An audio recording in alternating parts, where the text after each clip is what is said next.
안녕하세요.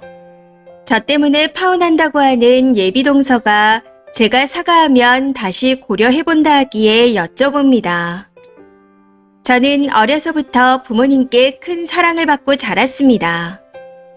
그래서인지 성인이 된 후 연애를 하려 하니 부모님께 받은 사랑과 비교돼서 결혼을 못할 줄 알았습니다. 그런데 저도 짝이 있었던 건지 친정 아빠처럼 자상한 남자를 만나 결혼한 지 4년이 되었네요. 남편은 식당에 가면 음식을 떠서 제 입에 넣어주는 그런 사람입니다. 그런 부분들이 저에게는 좀 당연한 부분이었고요. 남편이 누굴 보고 자랐을까 했더니 시아버님이 남편보다 조금 더한 편이더라고요. 해서 저는 제가 복이 많다 생각하며 지내고 있습니다. 아무튼 저희 집의 전반적인 분위기는 이렇습니다. 문제는 얼마 전 시동생이 결혼하고 싶은 여자가 있으니 인사하러 오겠다 하면서 일어났습니다. 시댁으로 오겠다 해서 저희 부부도 참석하는 걸로 약속을 잡았는데 전날 제가 계단을 내려가다 복통으로 주저앉으며 굴렀습니다. 해서 4번째 발가락 인대가 늘어나고 무릎이 찢어졌습니다. 제가 넘어지면서 소리를 지르는 바람에 남편이 달려 나왔는데 피를 흘리며 배를 잡고 울고 있으니 심하게 놀랐나 보더라고요. 그 상태로 저는 응급실에 실려갔고 조치를 받은 후 입원했습니다. 이후 남편이 시부모님께 울면서 전화했다고 들었고 시부모님 2분 다 오셨지만 제가 잠드는 바람에 못 보고 돌아가셨습니다. 그날 남편은 저와 같이 병원에서 하루를 보냈고 다음날 시부모님께서 다시 오셨습니다. 그런데 그날이 시동생 여친이 인사를 하기로 한 날이었던 거죠. 해서 시어머님이 시동생에게 연락해서는 네 형수 입원했다. 마음도 심란하고 해서 인사는 미루는 게 좋겠다. 여자친구한테 설명 잘해라 하고 말씀하셨답니다. 그런데 시동생이 여친에게 며느리인 제가 쓰러져서 인사 오는 걸 미뤄야겠다 했더니 이해를 못하겠다 했다네요. 이미 인사 올 때 드리려고 소고기와 과일을 준비해 놓았는데 비싼 돈 들여 준비한 걸 못 쓰게 됐고 이런 식으로 당일 약속을 미루는 건 본인을 무시하는 처사라고 했답니다. 결정적으로 본인 보란 듯이 제가 SNS에 글을 올려 기분이 나쁘다며 저에게 사과를 요구하고 있습니다. 아버님이 제가 태어나는 날 가져다 주신 꽃바구니와 상황버섯 달인물을 찍어 SNS에 올렸는데 그게 기분이 나빴나 보더라고요. 아버님이 밤을 새서 버섯을 끓여주셨다. 다행히 별거 아니라 하루 만에 퇴원한다. 아버님이 아프면 안 된다고 몸보신하라며 맛있는 저녁을 사주셨다. 병원에서 새우잠 잔 내 남편도 고생 많았다. 이런 내용으로 올렸는데 저는 그 여자분이 제 SNS를 볼 거라고는 생각도 못했습니다. 물론 제가 아파서 인사를 못 오게 된 건 미안하게 생각하지만 제가 사과를 해야 할 문제인지는 모르겠습니다. 인격적으로 무시당했다고 사과를 요구한다며 저에게 DM을 직접 보내왔는데 너무 어이가 없습니다.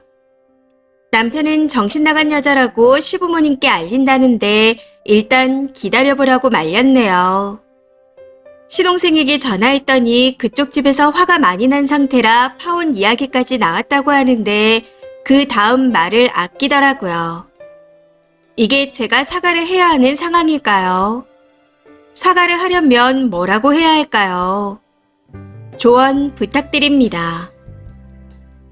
댓글입니다.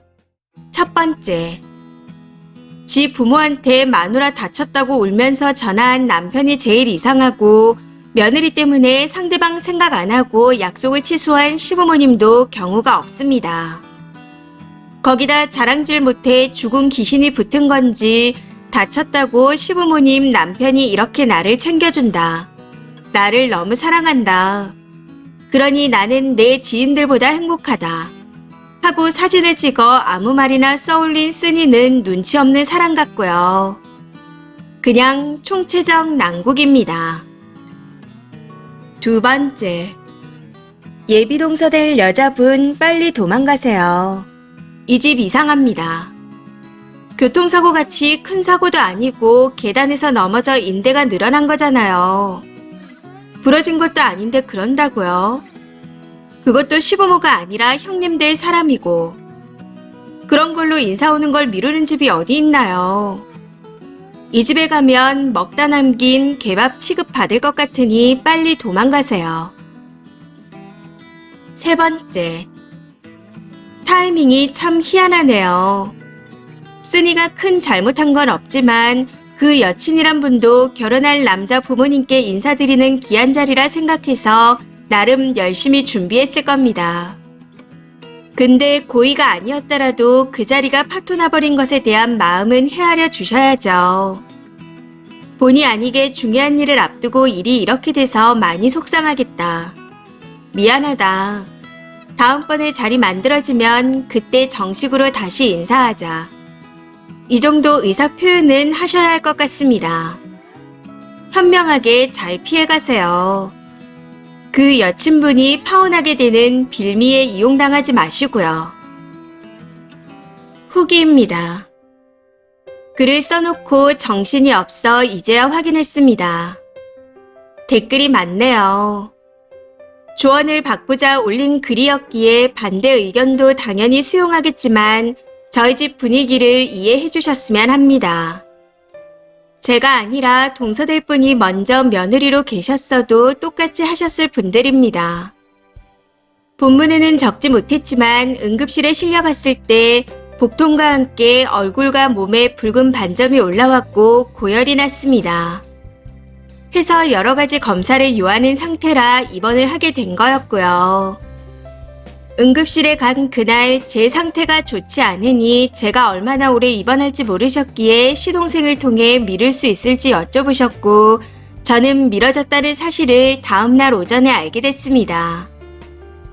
SNS도 시작한 지 얼마 되지 않아 게시물이 10개조차 안 올려져 있고 맺어져 있는 친구도 몇 명 없어요. 정말 가슴에서 우러나온 감사함으로 올렸던 것뿐인데 고의로 자빠졌냐, 예비동서를 시샘하냐, 이런 댓글들을 보고 많이 놀랐습니다. 어떻게 그런 생각을 하실 수 있는 건지 상식적으로 이해가 되지 않네요. 아무튼 제가 사과를 드리려고 시동생에게 그 여자분의 번호를 물었더니 그럴 필요 없다 하더라고요. 해서 왜 그러냐 했더니 이미 파혼 결정을 내리고 시부모님께도 알렸다 했습니다. 이번 일이 아니라도 서로 잘 안 맞는 부분이 있어 파혼을 결정했다 하더군요. 여러 금전적인 부분을 포함한 복합적인 문제로 헤어졌다고요. 헌데 문제는 시동생은 끝났다는데 그 여자분이 계속해서 저에게 DM을 보내오고 있습니다. 남편도 답장하지 말고 무시하라 하고 있고 이미 시동생과 파혼한 상황이라 저도 그냥 무시하고 지낼 생각입니다. 마지막으로 댓글 주신 분들 감사했습니다. 후기 댓글입니다. 쓰니가 공주병같이 글을 쓴 것도 맞긴 한데 같이 보기로 한 날 병관할 줄 알고 밀어줄 수 있냐고 한 거잖아요. 그것도 시부모님이요. 근데 이게 사과 요구까지 할 정도는 아니지 않나요? 상견례를 취소했다면 어이가 없었겠지만 단순히 인사드리는 거면 좀 유난이다 싶습니다. 다들 쓰니 부부와 시부모님이 유난이라 하시는데 제가 보기엔 사과하라고 DM을 보낸 그 예비동서도 마찬가지로 똑같이 유난 같습니다. 두 번째, 제가 보기에는 그 예비동서가 파혼 잘한 듯 하네요. 저런 정신나간 관종 집구석에 들어가서 정상인처럼 살려면 제정신으로 못 살 것 같아요. 님은 그냥 남편이랑 너무 잘 어울리니 끼리끼리 살아가면 될 것 같습니다. 세 번째, 아니 집에 인사 온다고 꼭 형님 내외가 자리를 지키고 있어야 되는 건 아니지 않나요? 당일 약속 취소는 진짜 무개념입니다. 거기다 선물까지 다 사놓은 상태인데 취소 통보 받고 얼마나 기가 찼을까요? 귀하신 큰며느님 계신 집안에 누가 시집가려고 하겠습니까? 그 여자분 입장에서는 파혼한 게 다행인 것 같습니다. 이번 사연은 여기까지입니다. 시청해주셔서 감사합니다.